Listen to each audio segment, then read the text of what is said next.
Hi, it's Paul Camillos. Welcome to Series 5 of Shooting the Breeze.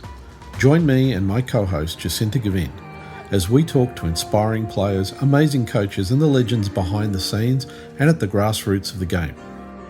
This marks the start of our 4th year of covering women's hoops and women in hoops, and throughout the series we welcome experts like Lyndon Moore from New Zealand and other special guests from across the world to get a global picture of the game. During this series, we'll take a closer look at the grassroots and the passionate people at the community level.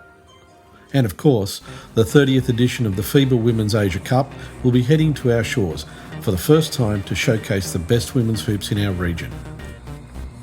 Hit that subscribe button, and to show your support, rate and leave us a review on iTunes so we reach more listeners.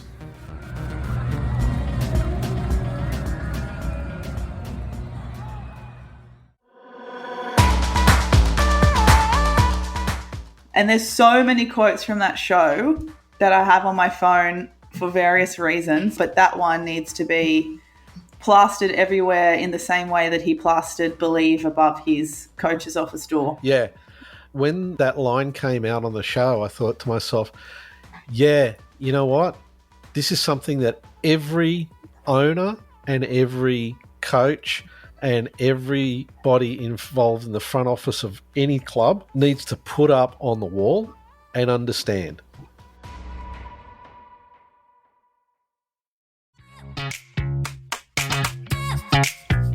In this episode, we lean on some Ted Lasso inspiration for the name of the pod. You'll have to listen in for that one. We get into the recent swarm of speculation on the WNBL just as the CBA was being negotiated ahead of free agency. At the time we recorded this episode, free agency was delayed. It's only just opened up on Tuesday the 9th of May, weeks later than it was expected to, leaving a lot of athletes in a state of limbo, and the whole WNBL fan base in a bit of a tailspin. We'll unpack some glaring issues and get back to the real business of our top-tier women's hoops. Welcome to Shooting the Breeze. Joining me, as always, my co-host Jacinta Govind. And this one's going to be a little bit different to what you've heard recently from us. There are a couple of articles that came out about the WNBL, the future of the WNBL from Code Sports, and it's one of those topics that comes up every once in a while and you just really need to talk about it. So that's where we're going to be getting into today. Jacinta, you've read those articles. To me, they came across as a little bit sensationalist. What did you think? Yeah, that's the perfect way to describe it, to be honest. I was just reviewing the articles again in preparation for this episode, and it also read to me as sensationalist. And part of me as well needed to go back and forth within the same article because I felt like it was a lot of contradictory information. You know, on one hand, the theme of the article was how much Larry Kesselman is ready to invest in the WNBL and is in talks with BA, and then so many paragraphs later it will say things like it's too early to say if he's interested. So it just feels like a little bit of an emotional whiplash in a sense. Yep. Almost like being in a bit of a toxic relationship where you're being led one way and then the intention is actually something else. So yeah, I feel like it was just a bit of a piece of sensationalist journalism. Perhaps it was supposed to be like that. Perhaps the purpose of it was to get people talking, and here we are talking about it. Perhaps it was to try and set some rumors in motion, plant some seeds of ideas in people. But yeah, that was my initial thoughts on it, on the articles. Yeah, and there was the first article before that, Larry Kesselman one, which had that blinding headline that read, "Future of WNBL in doubt as owners clash with Basketball Australia." I mean, you can't get much more sensationalist than that.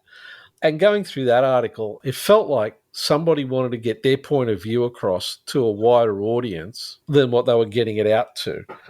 I want to talk about that particular article first and then get into the one that followed up, which was about Larry Kesselman. Now, it started off by saying, there's the future of the WNBL. Now, I don't think the future of the WNBL is in question here. And I also didn't like the take that they used, which is, the players are caught in the crossfire.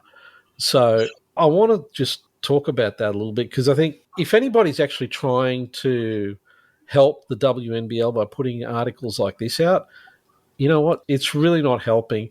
And it's certainly not the kind of messaging you want to be putting out to the players either. Now, we all know that free agency has been delayed because of negotiations that are going on, and that's okay.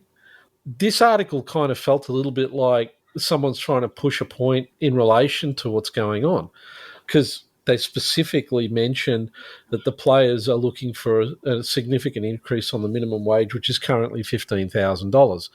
And I don't know about you, but to me, $15,000 for the athletes that we've got in the WNBL as a minimum seems pretty poor.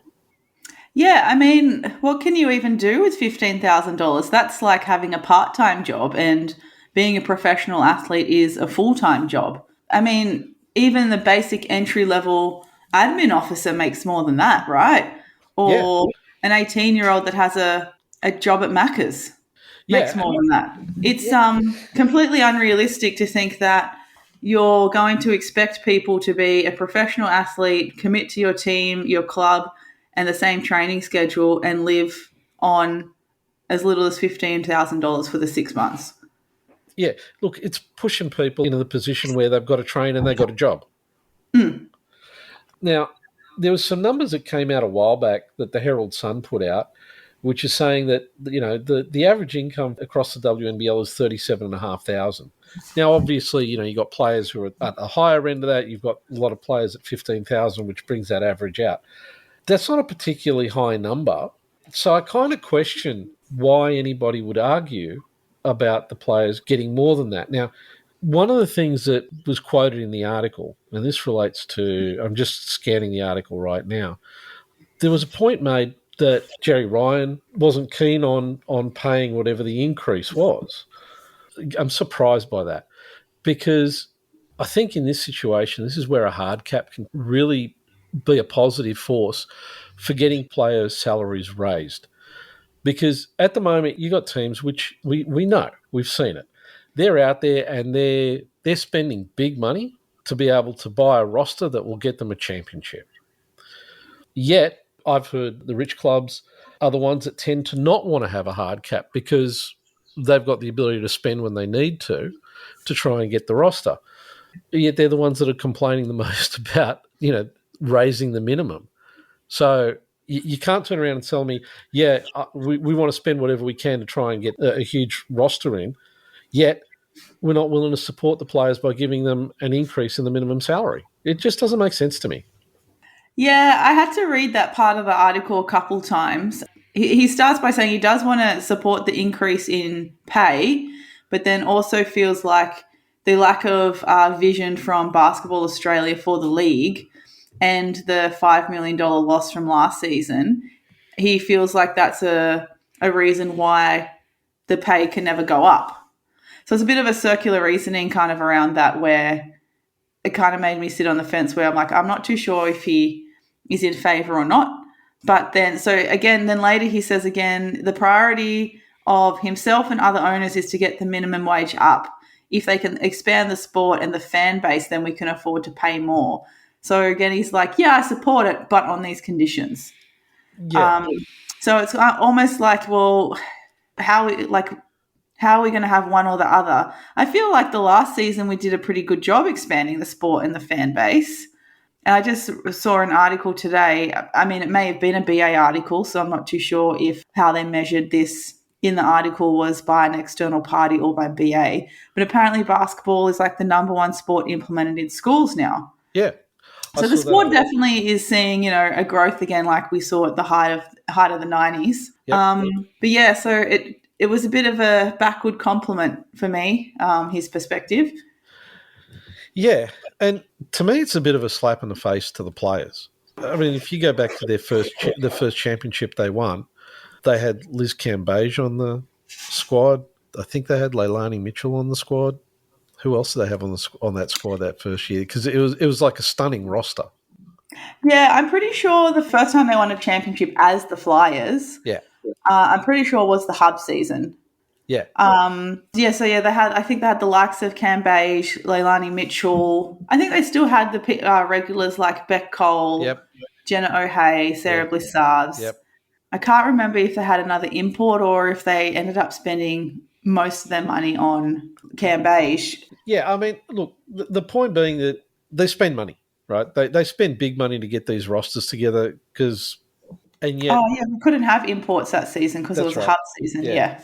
Right. But they had big rosters. They were paying big money to get these players. And there's an issue here in relation to, it says the direct quote is salary increases are untenable. Now, Yeah. for me, I read that and I'm thinking, what message are you sending to the people that are considering playing in the WNBL? You're almost saying in code sports, you know what? Go play for another code. Go play AFLW. Go play netball. Go play, right? Because, we're not willing to pay you. My thinking is if there was a hard cap, that would say all clubs can only spend so much. Once they've spent that amount, that's it. Now, if you're willing to spend over that, pay more for your players. Give them more of a salary. So basically what you're doing is you're raising the quality of the players by giving them the opportunity to practice more. They don't have to hold down a job and then rush to practice. And also, you're going to stop some of the bleed to the other codes. Yeah, then I think the argument, though, that you were talking about on the weekend against having a hard cap is that if the hard cap is set at a certain rate and top players can get a better salary going overseas, we're going to see more people go overseas rather than stay and play WNBL. That's true. But here's my question. Is that really a bad thing longer term? I don't think so. I mean, the likes of Ezzy, Darcy, how many? We've got, what, 5, 6 athletes at the WNBA already. It's inevitable. If we want our opals, if we want to be a successful basketball nation on a world stage, e.g. Boomers and Opals, Yep. players are always going to put their development and their career first. And if that means that they're going to be challenged more, they're going to be paid more. I mean, even if they're going to have a desired lifestyle experience off court, like that's why Beck Allen loves playing in Spain. Yep. Because she loves the lifestyle off court as well. So Valencia's perfect. She said, great for her. They're always going to seek that and they're always going to take that option to leave. I don't think that can purely be blamed if we have a hard cap. It's inevitable. Yeah, I agree. There's bigger money overseas, and it's not necessarily a bad thing because what it does is it opens slots up for players to come up from, NBL 1 or other leagues and have a shot at the WNBL and develop themselves. And you know what? Yes, and then they'll move on, and then you've got another opportunity for other players to come up. But I think the other problem that I really had with this article was it's distracting from the real issues. What it is, it's kind of like this simplistic, hey, if I throw this out, fix this and it fixes everything. And I'm sorry, I don't think it does because it distracts from things like the league needs better broadcast. They need to improve fan engagement. They need to attract bigger crowds to the games, and they need to support the media that supports the league that they don't really support. So let's talk about each one of those. And I want to start off with the ones that sit fair and square with the clubs. That's improving fan engagement and attracting bigger crowds. The WNBL has a role to play in that, but flat out that sits with the clubs. It's your fan base, it's your fan engagement, it's your stadium, it's your home court. You need to be able to bring people in. Now, winning teams get big crowds. The challenge is how do you get your crowds up when you're not winning? Because not everybody's going to win. And obviously, from these comments where they're quoting Jerry Ryan, buying a team to win will fill the room, but you're still losing money because you're spending so much on your roster. So how do you how do you get the clubs to improve fan engagement and getting bigger crowds into the room? Yeah, that's really interesting, especially with Southside as the example from last season, having LJ being a part of that John Cain Arena game where they recorded the biggest WNBL crowd ever. Yep. watching their home and away games and seeing how packed the State Basketball Centre was for their games. So they were packed to the rafters with fans. There were so many fans at the end, getting to sign stuff, and that kind of face-to-face engagement was back. So that's why I'm like, how did you run at a loss? Were you already like taking a loan or already in the red to pay salaries and not do your sums of how you're going to get your returns? Because I think fan engagement is similar to an athlete in the off season. You still need to be working. There's always something you need to work on. Yep. So even when the season is approaching, it's already too late. Even when the season on, it's already far too late. If you're an athlete and you're getting prepped for a season, your off season, you're working on all of your weaknesses. You're still working on your skills. You're still staying in touch with the game somehow. And in the WNBL off season, the club needs to do the same thing with the fans to keep the talk going, whether that's going to schools, still having school camps and clinics, whatever it takes. There shouldn't be a rest day for fan engagement, just like an athlete doesn't take a rest day. Yeah. See, to me, I'm looking at it at the moment. So if you look at social media, most of the clubs are doing a lot of stuff with what their stars are doing in NBL 1. And that's good, creating fan engagement with the club, but it's also doing a lot of fan engagement for the NBL 1. Yeah. And you know what? The content that I'm really drawn to that keeps me engaged, even with clubs that I didn't necessarily follow closely before, is all of that online content. Create a TikTok account. Have a media student from uni do your socials, do your post-game interviews, put that on all your social accounts. Do a podcast. Adelaide Lightning did a podcast. UC Capitals don't have an official podcast. They have a fan podcast who are our friends, the UC Caps Weekly. Yep. Just all of those things make a massive difference. Anything that can be consumed, everyone's on their phone all the time. Anything that can be easily consumed but also gives some kind of glimpse or insight into what the players are like off the court is going to be fan engagement. WNBA clubs are really good at it too. They just had some silly Instagram reel the other day that I shared with the Connecticut Suns about what their favorite pizza topping is. And now I know that Beck Allen doesn't like pineapple on pizza, and I think that's hilarious. But it got me engaged with the Connecticut Suns where I'm like, oh, hold on, they've got this person on their roster and this person, and look how much fun they're having and how cool are those shirts. Can I have one of those shirts? Yep. It's just from a 15-second Instagram reel. It should be easy. There are so many kids studying media that will have those skills just in their daily life. Just go and get them to use it and give them that experience. Yeah. It's not that hard. Plus, also, the good thing about that reel was it reinforced the fact that pineapple really shouldn't be on a pizza. That's a whole nother podcast, I think, Paul. Let's not get cancelled just yet. But, if you improve the fan engagement, okay, you've got a better chance of attracting bigger crowds, even when you're not having a winning season. And we saw, hard evidence of that when we went down to Canberra and we did the live podcast from the National Convention Centre. The fans came out in droves, even though Canberra had probably one of the worst seasons they've had for a long, long time. They still had the support. Now, yeah, I know historically Canberra has a great turnout, but that's the fan engagement. What's the secret sauce that Canberra has that the other clubs aren't capitalising on? Excuse me. And yeah, that was a good pun. And, we had the likes of Bruce that we saw there on the ground, who was able to bring out his signed championship polo shirts from, the 90s. So that's the other, and they're all volunteers. Like, what do the Caps do to keep volunteers coming back 30 years, like for 30 consecutive years? Their fan engagement too. We got to attend their end of season presentation. Yep. But tickets were available to everyone. So imagine being able to go to your favourite club's end-of-year presentation. It's a great idea. It's a great way to bring your fans into the fold, make them feel like they're part of the team. It's kind of funny. I'm going to admit to watching Ted Lasso, and there was an interesting quote that came out of the most recent episode that I saw, which is, it's the fans' club. we get to borrow it for a while.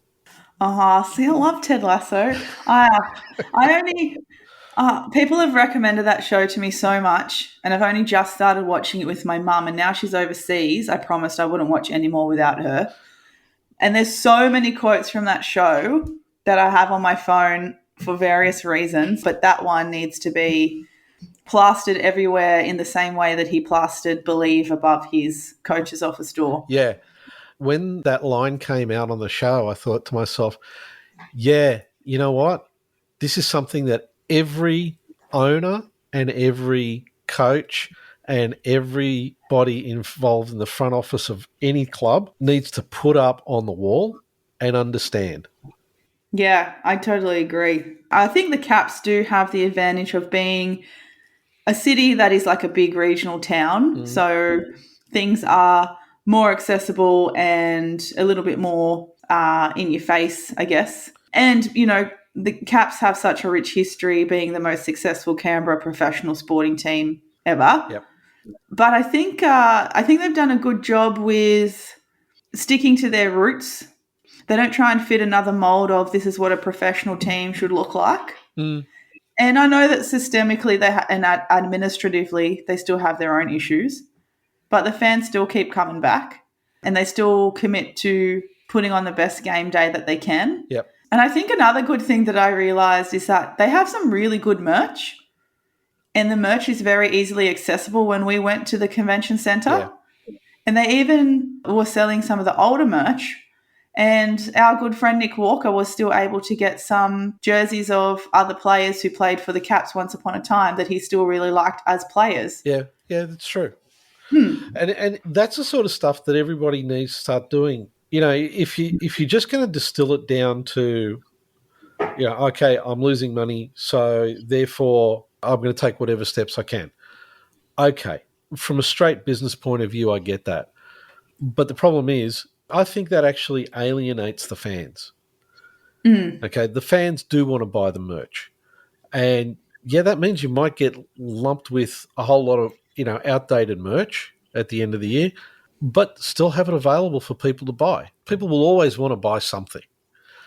And I think that'll help towards attracting the bigger crowds. I think also one of the things that is important for attracting bigger crowds is the location of the game. You've got to have a lot of facilities within easy walking distance of your stadium. So NCCC has got plenty of stuff going around it.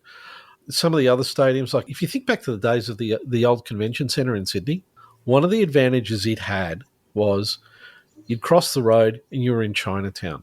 There was lots of food options. There was coffee options. If you didn't want to get stuck in a 3-hour queue to get out of the car park, you could go somewhere and do something and let the queue dissipate so that you could go to the car park and leave. I think it's important to be able to have other facilities around because, okay, Jerry Ryan says it, we're in the entertainment business. Okay, if you're in the entertainment business, understand the entertainment doesn't start when people walk into the stadium and then, you know, the entertainment finishes when they walk out of the stadium. It's just part of the entertainment experience. If it's going to be at a time in the evening when people are going to want to eat something beforehand and maybe do something afterwards, you've got to be in an area where there are options. If they're not within easy walking distance, they've got to be no more than 4 or 5 minutes away by driving. And if that's not the case, you're not in the entertainment business. Yeah, and before, when you mentioned where Sydney used to be, did you mean the entertainment centre? Yeah. And because I still remember when my mum used to take us to Sydney Kings games there, we always used to go to Choi's in Chinatown. Yeah. So shout out to anyone that remembers Choi's. Choi's in Chinatown, go to the game, be able to walk back to the car park or the train or wherever with ease. I don't remember it being, I mean, maybe I was a bit of a naive kid too, but I don't remember it ever being a hassle. And maybe now that I've grown a lot older and maybe a little bit more precious with my energy levels, going to Kudos is all well and good, but that's for me, I'm like, driving versus train. I would prefer to take the train, but taking public transport there from the coast is a bit of a nightmare. And then also when I get there, the food options at Kudos aren't the best either, unless we just happen to be there when something else is on and there's food trucks. Yeah. I mean, the locker room's always going to be. The other thing is, I don't want to compete with people. I don't want to have to get there 3 hours early to get a seat at the locker room or a seat at Peanut or pay, $70 at Ribs and Rumps, Yep. or whatever it's called. And, look, I'm happy with those very basic chicken nuggets and chips at Kudos, but they can't be a staple. No, and I mean, that's one of the problems with having no options close by, because even the locker room or all the other places you've mentioned, like the locker room, I think is like 600 or 700 meters away. The other places are, a kilometre plus. Getting from the station to Kudos is not a short walk. If the weather's bad, you don't want to be doing that. So, yeah, okay, I get it. If you're in the entertainment business, no problem. I'm with you 100%. And I actually agree with it. You are in the entertainment business. But the game's not the only entertainment involved. It's the whole experience of going to the game, watching the game, what you do before, what you do after. And I don't think that's being catered for. And I think that really impacts your crowds, and the ticket sales is a lot of money for the clubs. If you think back to the game that Southside played at the Key Centre, that was the biggest crowd all season. Both sides of the stadium were pretty full, and we didn't have crowd numbers like that for the rest of the season.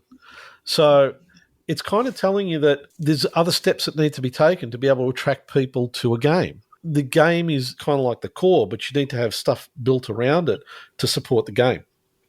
Yeah, I think that's really good. Make it, like you said before, make it more about the experience and not just going to a basketball game. Yeah. And we'll go back to the broadcast. And I know we've talked about broadcast many times before, so I don't want to spend too much time on that. But I do want to say that the way the broadcast happened at the beginning of the season, I think that had some sort of an impact on viewership for the rest of the season, because anybody who watched some of those games for those first 4 weeks would have just been looking at it going, I don't want to watch this. And I think you would have lost a lot of people, and that's going to affect the clubs as well. So, that's why I said it's not just about the salaries. It's a whole lot more complex than, how much money you're spending. Yeah. And I think with the broadcast, we know for a fact that people stopped watching. Yeah. And because everyone was so excited for the next season, off the World Cup, LJ was back. We're back on free-to-air TV. So we had a lot of things going in the right direction to build the hype. And then opening round, the broadcast is no good. And 1, maybe 2 weeks, you can put up with it. But 4 or 5 weeks plus, nah. That's, you lost some people there. So they're either just going to watch the replay or not even bother. Yeah, you're going to turn them off. Also, that was one of the things that surprised me. The article actually said, the WNBL matches can be streamed, but live free-to-air broadcasts are non-existent. Yeah. I get it that the 9 Now is seen as a streaming service for Channel 9, but a lot of people would see it as free-to-air. That's kind of let's just say there's a little bit of an artistic license taken with that statement. Yeah, I think when everyone was like, oh, but it's a streaming service, I'm like, yeah, but it's free. Yeah. So, I mean, I've stopped my KO subscription. Thankfully, the plus side is that I could stop my KO subscription. So I could watch it on 9 Now because KO is ridiculously expensive. Yep. And in a world where oranges are costing $10 a kilo, we're going to have to make some cuts somewhere. So, I don't know why people are getting so upset about, oh, but it's a streaming service. Yeah, it is, but it's free, so it's still kind of free to air. The plus side with the streaming service is that it still had, I'm guessing, it had less ads than what it would be on a regular free-to-air. Yeah, definitely had less ads.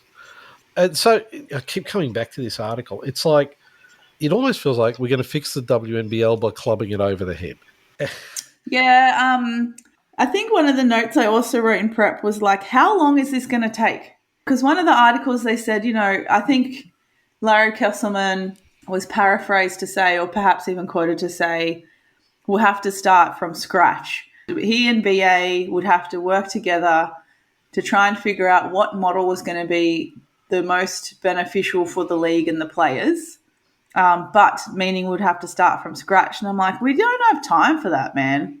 We're 43 years deep. Yeah. Like unless you're going to, create a model that's going to implement measurable changes over a long period of time and being able to prioritize what to target first, sure, but it's May and the season's supposed to start November, December.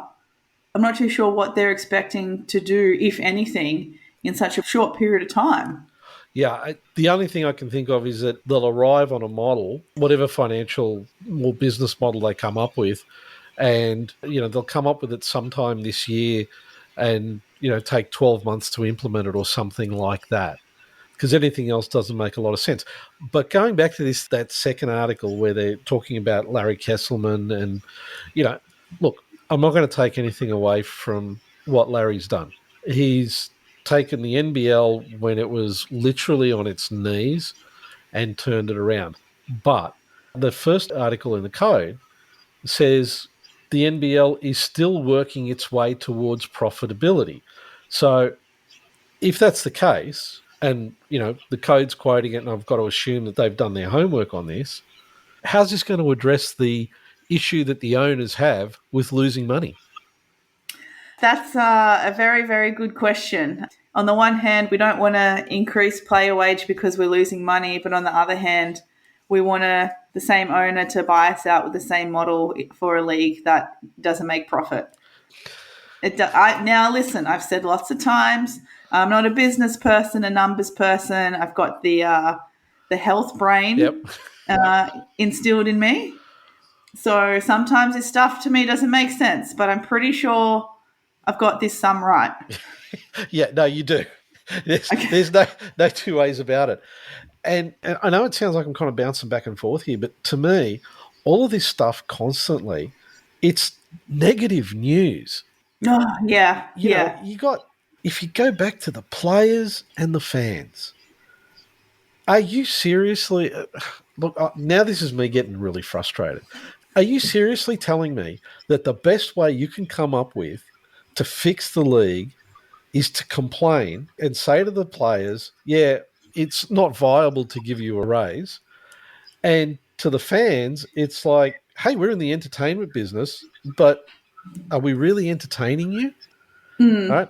But in the meantime, while you're trying to make your mind up on that, we're just going to keep pumping out negative news like this article. You know what? To all the owners, go and listen to our podcast with Justin Nelson. Guys, it's all about the fans. It's not about you. It's about the fans. You got to get the fans in the door. And at the moment, some clubs are doing it and some clubs are not. There's complaining about, we lost $5 million. Okay, you lost $5 million. How much of that is down to overpaying for rosters? I mean, you and I have both heard rumors about the sort of numbers that some of the players were paid. If they're true, and if any of the owners of those players are complaining, guys, that one's back at you.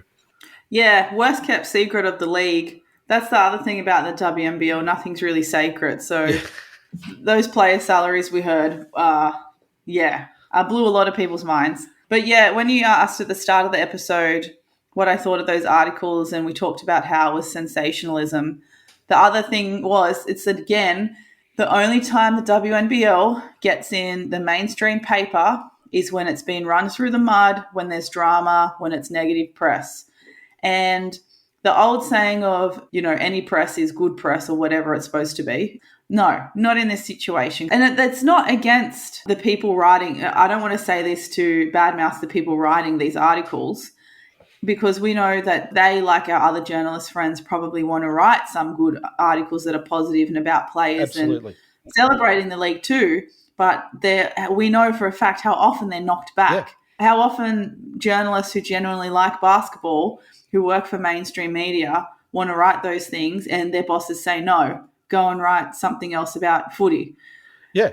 And this comes back to that other point where it's like, you know what? At some point, the league's got to say, yeah, we do need to engage with mainstream media. You can't not engage with them.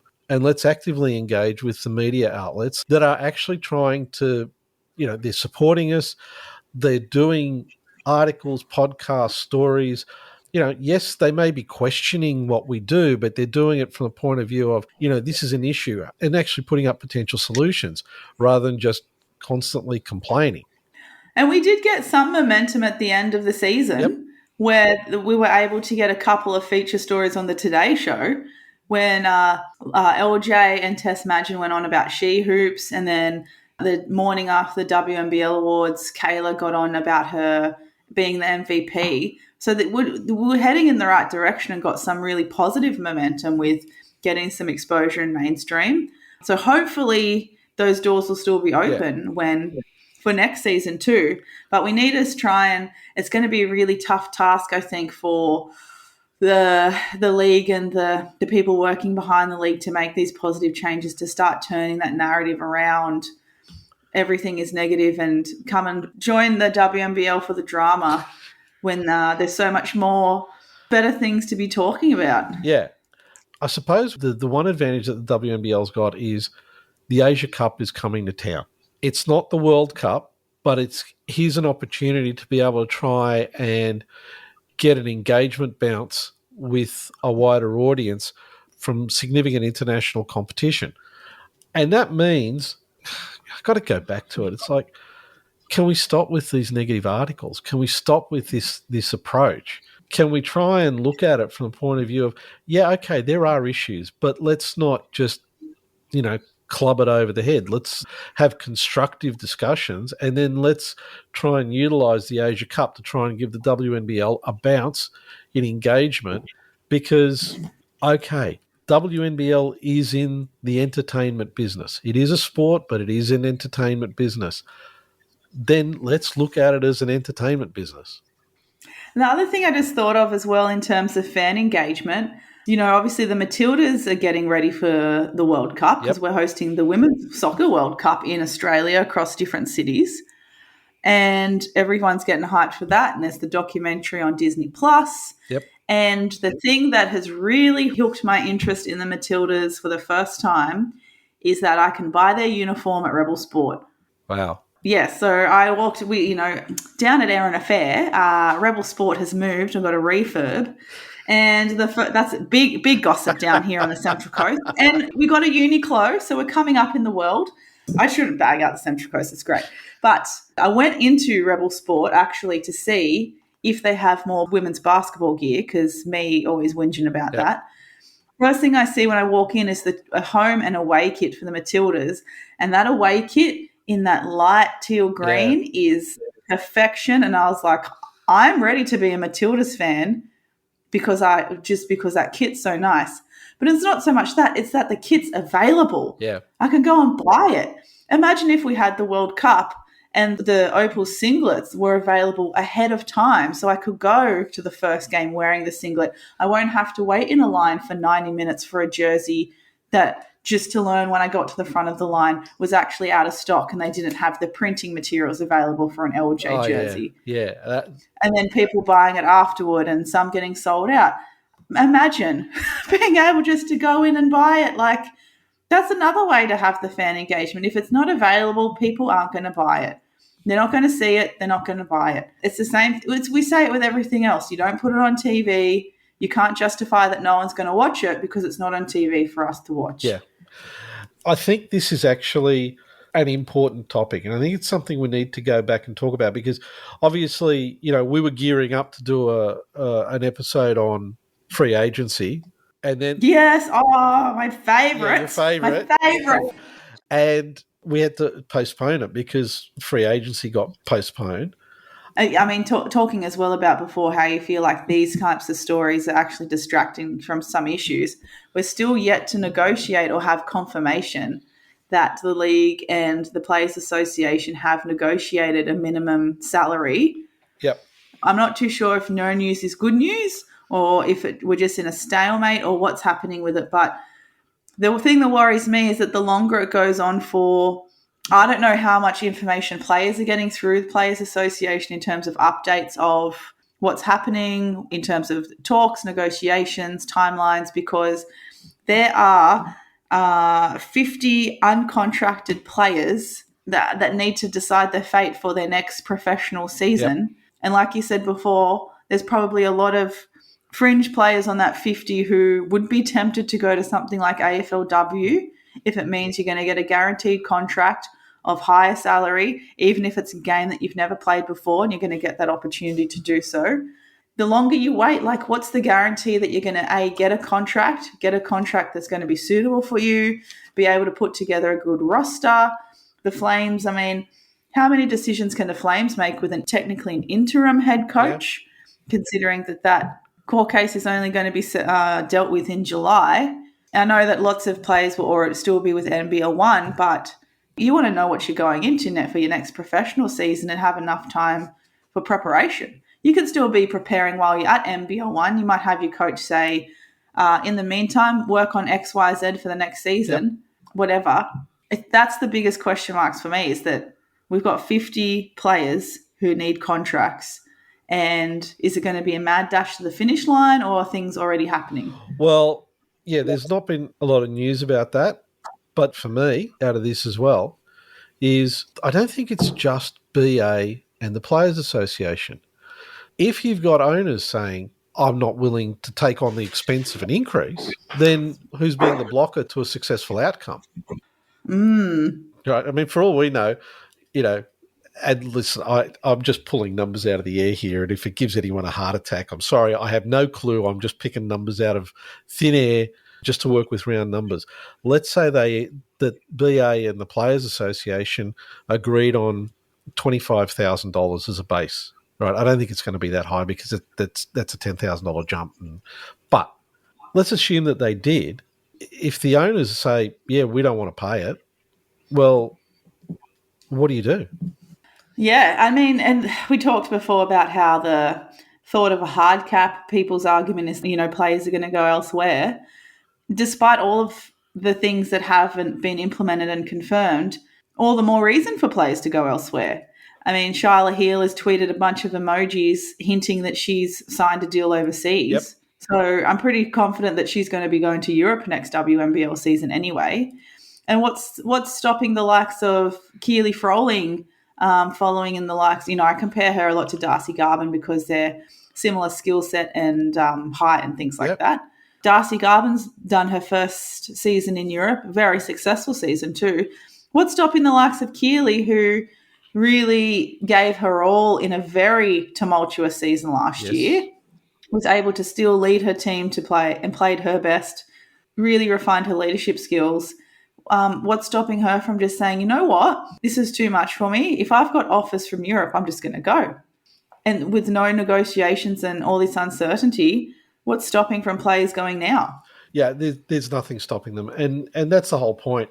And I suppose when you put it that way, you're kind of focusing in on all the different things that were going through my head when I was reading those articles.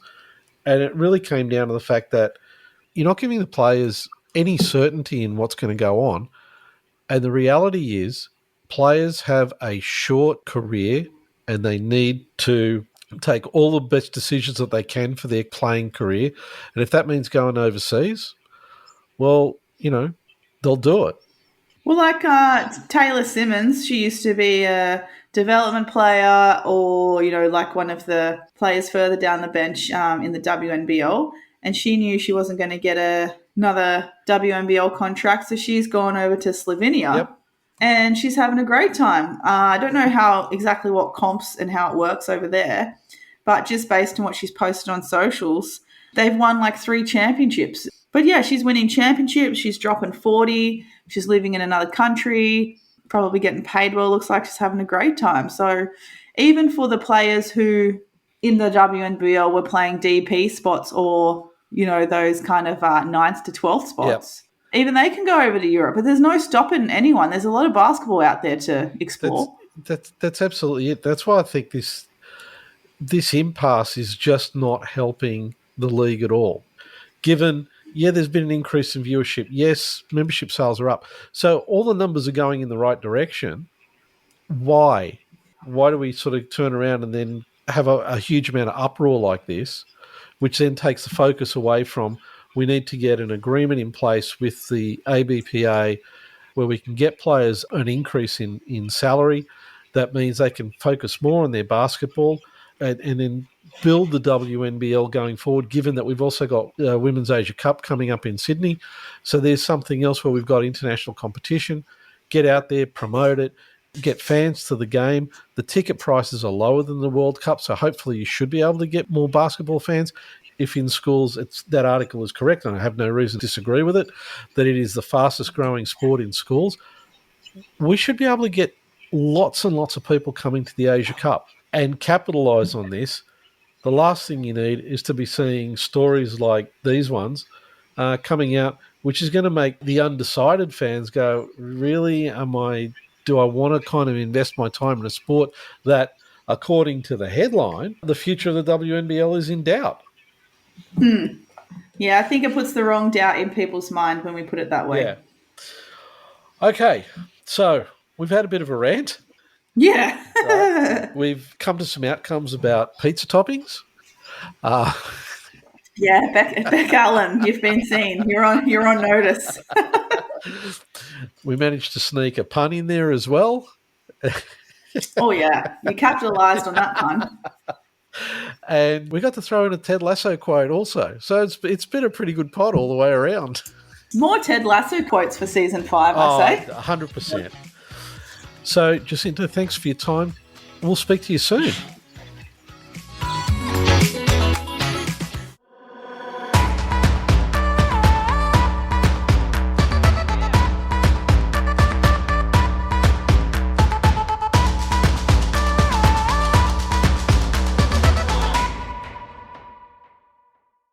Shooting the Breeze can be found on Apple Podcasts, Google Podcast, Spotify, and iHeartRadio.